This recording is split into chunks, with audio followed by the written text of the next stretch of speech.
A commitment to my country started very early.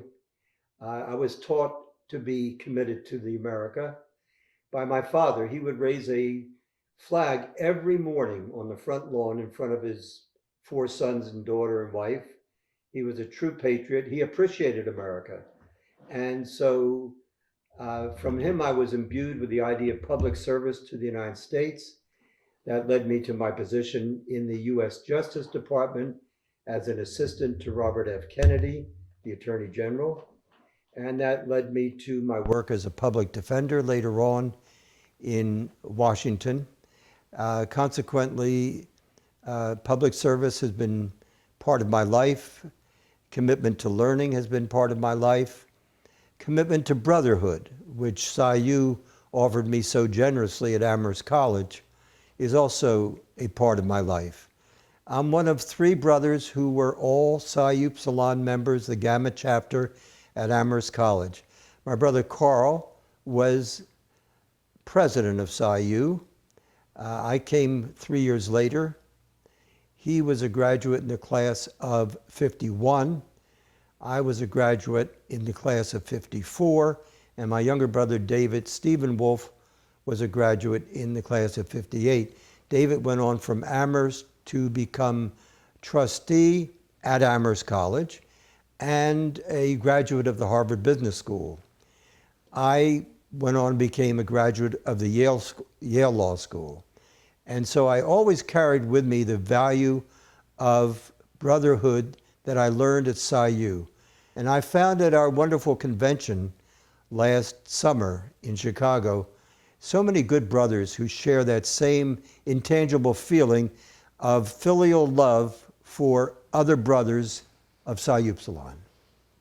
Well, I went to Amherst College, became a Gamma, went to Yale Law School, came back, worked with Arlen Specter, a fellow Yale Law School graduate, and we indicted some of the crooked magistrates. We got them out of office.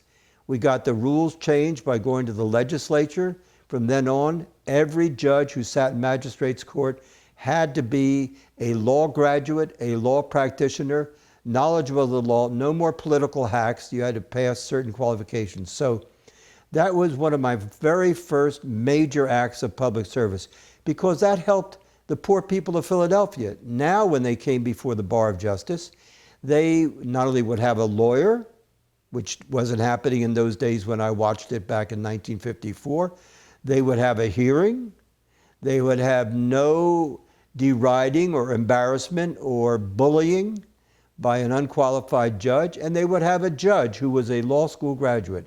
So public service turns me on. That's what really gets me going. The ability to help other people and to use my creative mind in the best way possible to change things. I'm a change agent. I am someone committed to reform when justice has not surfaced in that particular community. So volunteerism, my wife and I in Philadelphia created the Take a Brother program, in which we didn't get paid anything, but we were committed to helping youngsters between the ages of 6 and 9 in Philadelphia who had been caught up in the web of the law. So there I was in court as the assistant district attorney for juvenile court. So I had a modicum of power. And I watched as these little kids were brought in. One day, a youngster by the name of Ernest Meyer was brought before the court. He couldn't even see the judge. He was looking straight ahead at the grain of wood in front of him on the panel. And Judge Clifford Scott Green said, "Well, Ernest, you have some explanation for being arrested for what could be a federal crime of stealing an automobile?" He said, "No, Your Honor, I plead guilty." And so Judge Clifford Scott Green said, "I want you to talk to Morris Wolff, the assistant district attorney in this court. He has compassion for young people, and he has started the Take a Brother program. Maybe I can refer you to the Take a Brother program. You'll get assigned to an older boy like Alexander Steptoe, to whom he was assigned, and you can work together, get together every Saturday. Alex is going to ride herd on you, but you're going to straighten out." So Ernest Myers and Alexander Steptoe had a positive relationship for 2 years. These are real people. After that, I found for Alex a scholarship for college. He went to a good, historically black college where he did very well. And the Take a Brother program in Philadelphia eventually had 150 matches. My wife was a teacher at Overbrook High School. She could find the great people. So I loved that volunteerism. I mean, I didn't get paid, but oh, I got so much satisfaction from it and so much fun.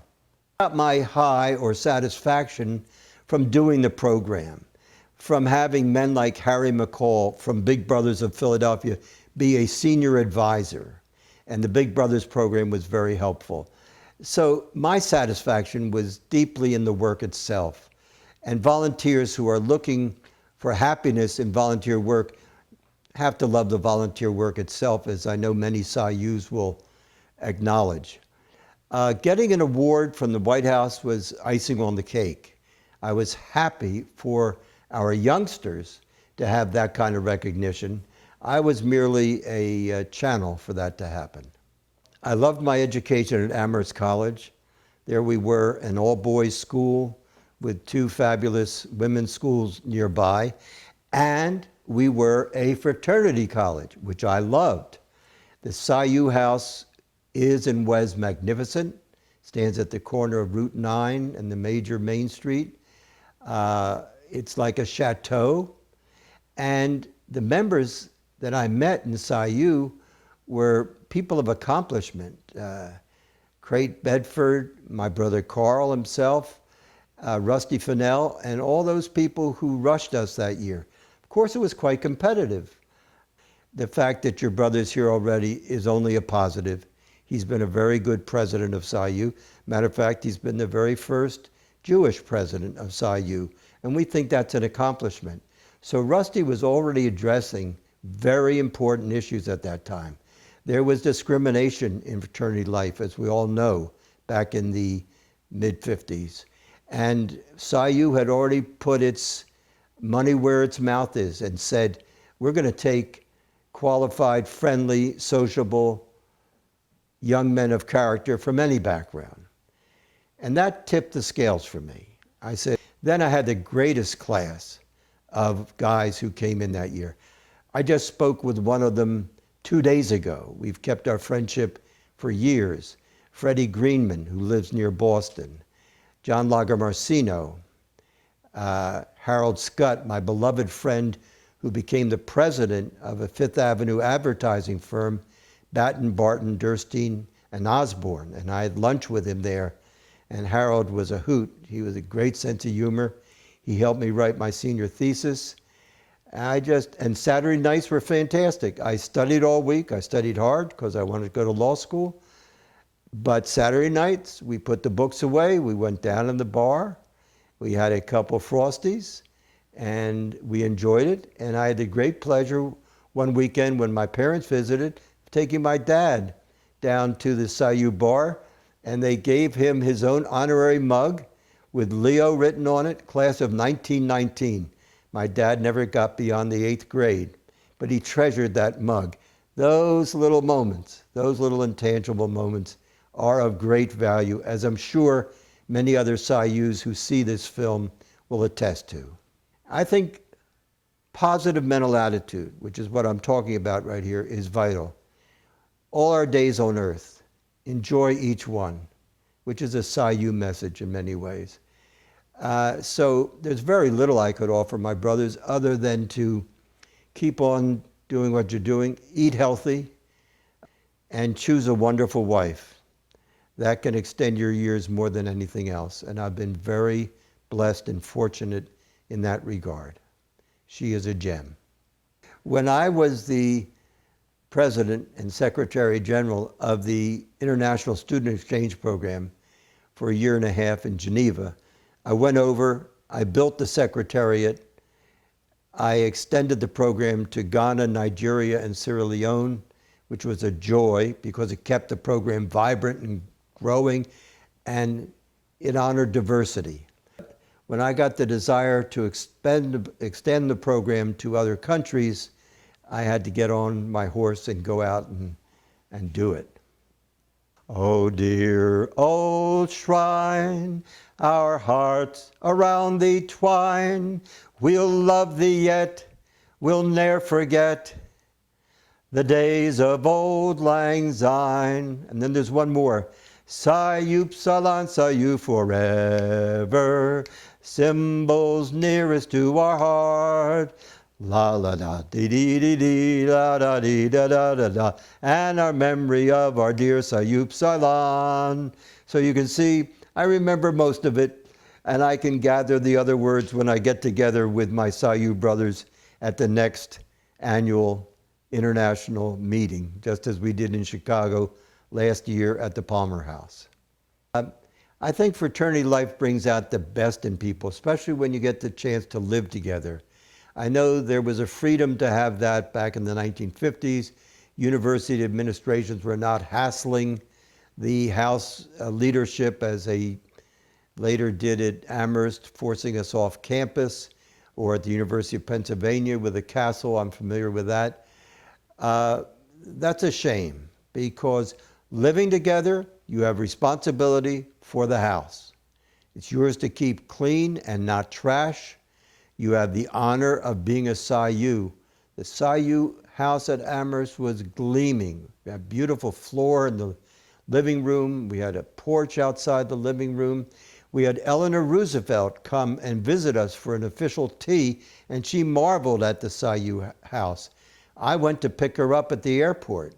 She was coming to see her nephew, John Boettiger, Boettiger, who was a younger Sayu, and that was Eleanor Roosevelt's daughter's son, John, a wonderful young man, who's now in his 60s. But Eleanor Roosevelt came to the Sayu house and marveled at how well we kept it and how beautiful it was, and that we waxed the floors, and we were proud to keep our rooms in good shape. That doesn't happen with dormitory living. There's no sense of really ownership there. Very privileged education, very privileged, and very privileged fraternal life. We had good times. We had toga parties. We had everything, but we also had respect for each other, so that when they saw me leaving, that didn't bring forth cries of, oh, you're a grind, or you're a study hawk, or whatever. Everybody had their own life to live, and mutual respect was important. We even respected our bootlegger beer maker down the hall, Willie Smythe. Somehow he had concocted a way to make beer in the fraternity house. And if Willie wants to make beer, nobody's going to turn him in. So, and Chris Horton did the walls of his room beautifully in painting. Chris Horton was a gifted artist. David Stevens was his roommate. And Skip Fitcham was the third roommate. Why do I remember these names? Because they were part of a wonderful 3-year experience as a Psi Upsilon member, as a member of Psi. These names stay because they're pleasure points in my life. And I remember these human beings. I could see their faces right in front of me as I speak of them today in my mind's eye. It was in 1981. 2 years later, I got the phone call from the exasperated brother who'd been tricked often enough. Can you please help us? Can you file a lawsuit? Can you sue in the American courts and bring him home? I said, it's a long shot. No American court has ever taken jurisdiction over a kidnapping of a Swedish diplomat from a Hungarian post of diplomacy, and then incarcerated him without trial or reason for 39 years. I said, this is a hot potato, and you've got some very real legal challenges like jurisdiction. But I said, I'll take the case. I happen to be Jewish. I happen to think that Wallenberg is one of the great heroes of all time, especially to the Jewish people. And when they asked him, why did you do this? Why did you leave your comfortable home in Sweden at age 32? You were dating Viveka Linfords, the movie star, and Ingrid Bergman, and playing polo? He said, I had no choice. Very interesting response. So he had a deep moral character to him. And I learned that when I first spoke to his brother in that first international call. And I was interested, why did Wallenberg leave all this comfort to go there? Had I been his lawyer at that time, as a practical point of view, I might have persuaded him to stay home for the good life that he had already created for himself, but there was no stopping him. He was on a mission, as many of us find missions in life. And my mission is achieving justice for everyone and reforming systems that don't work and putting bullies, who are really bullies and cowards at the same time, out of business. I said, you may be able to find Wallenberg and speak to him. He said, how is that possible? I said, well, because my latest information from the CIA is that Wallenberg is still being kept alive in a hospital on the Volga River in a city called Kazan, K-A-Z-A-N, which is very interesting. In other words, our own government maintained an interest in following Wallenberg, but it was all under the table. It was all quiet. And they came up with that information, so I used it. How I had access to the CIA is a different story. I had top security clearance from the time that I was assistant to Robert F. Kennedy in the Justice Department, so gaining access to the CIA was a matter of trust. David Meredith Evans took it upon himself with great courage to go to Kazan. In Kazan, he dressed up as a medical doctor and went to the medical hospital where Wallenberg was being held on the Kazan River. He introduced himself. He was fluent in Russian, so he introduced himself as a doctor, wanting to see his patient, Raoul Wallenberg. After all, it was a hospital, and Wallenberg was on the 4th floor. So the people at the front desk thought, he's a medical doctor. He had his stethoscope on. David loved to dress up, and he dressed as a doctor. Very cunning, very shrewd, and very focused on his mission. He got up to the front door of the elevator. They took him to the 4th floor. He walks out. He looks around. There's a man sitting over by the window, he tells me, and he had some blankets across his lap, and he was sitting in a rocking chair. I walked up to him. One of the guards directed me to him as Wallenberg. I said, are you Raoul Wallenberg? He said, yes, I am. I said, your family has sent me to get you, if at all possible, says Evans. And Wallenberg says, I don't think you're going to be able to whisk me out of here. There's no ruse you can use, but I'll talk with you. And they sat and they talked for a while, and David Evans asked him how he had survived. And he said, by believing in God and by reading the Old Testament. And he said one of the parts of the Old Testament that he read was, turn your face towards God, and God will turn his face towards you, which is a quote of a prayer in Hebrew at the end of a Jewish service. That's the prayer we give. Turn your head towards God, and God will turn his head towards you. So Wallenberg had become a person who revered the Jewish faith and the Jewish people. After a few minutes, the guards figured something was a little bit off with this visit by this doctor. He wasn't using his stethoscope to test Wallenberg. He was just talking to him. So they came over and said, it's about time for you to leave. David Evans got up quietly, left, walked out of the hospital, called me on the phone and told me, I've just spoken with Wallenberg. I'll be home in a few days and we'll meet and we'll talk, which we did. I then took that information to President Clinton. I asked him to immediately demand the release of Wallenberg. President Clinton met individually with Boris Yeltsin 2 weeks later. He gave him a note indicating that Wallenberg was alive. Please release him, let him come home to his family. Clinton was in his last days as president. The item stayed on his desk. It never was resolved. But this man lived long into the end of the 20th century, at least. And my law case was in 1985. So they had plenty of time to get him out. Of course, I won $39 million for the lawsuit, which we never recovered because our State Department undermined my verdict. You wonder sometimes who the State Department's actually working for. But I did something honorable and decent. I represented the man to the fullest of my ability, and I didn't take a dime for any of my work. I did it all pro bono. To address that, I have worked towards peace all of my life. I think war is a failure of nations to negotiate together in their own mutual self-interest. I think mediation is vital.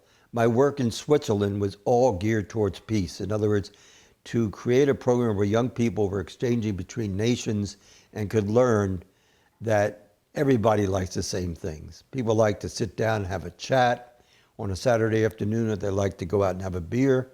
And all the good experience I had in Germany in 1959, which erased the hostility I felt towards Germans, because the guys I met with became my best friends. Friedel Bruns, Willy Neuhoff, and Heini Lessmann.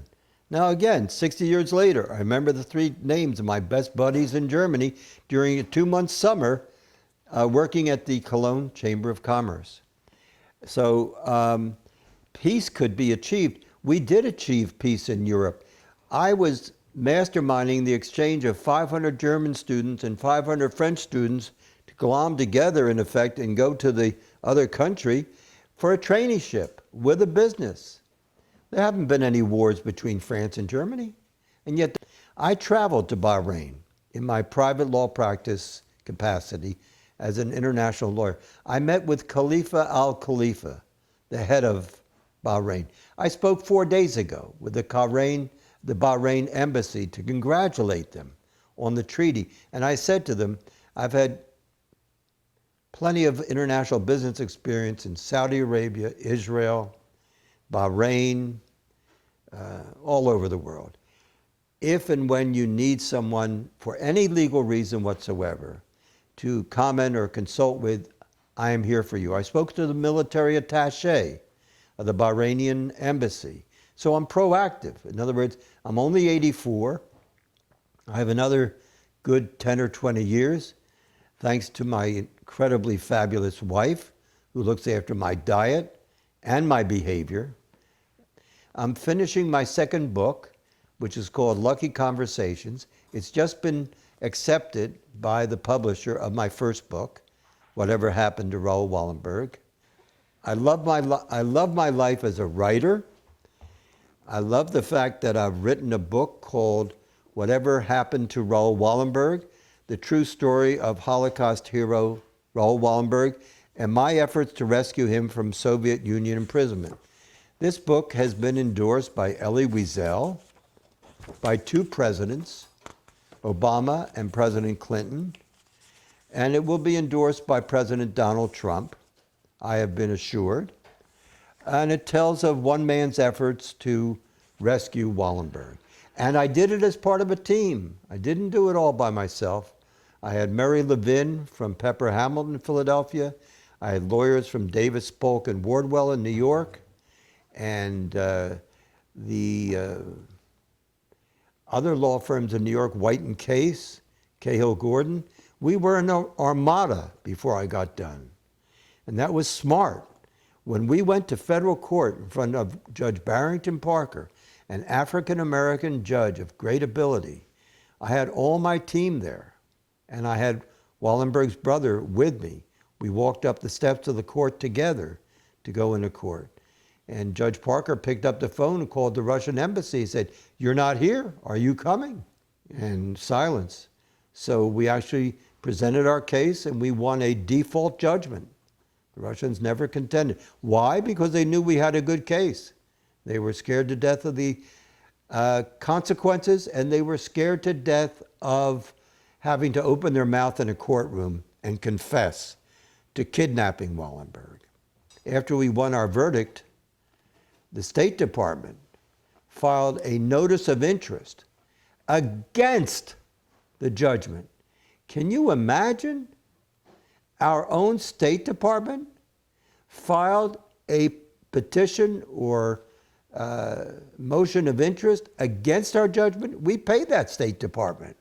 What was wrong with my judgment? It was a moment of justice in which Judge Parker acknowledged that Wallenberg has been held in custody for a number of years in a way that violates all the conventions of the United Nations and all civilized nations. So we have things to look into still.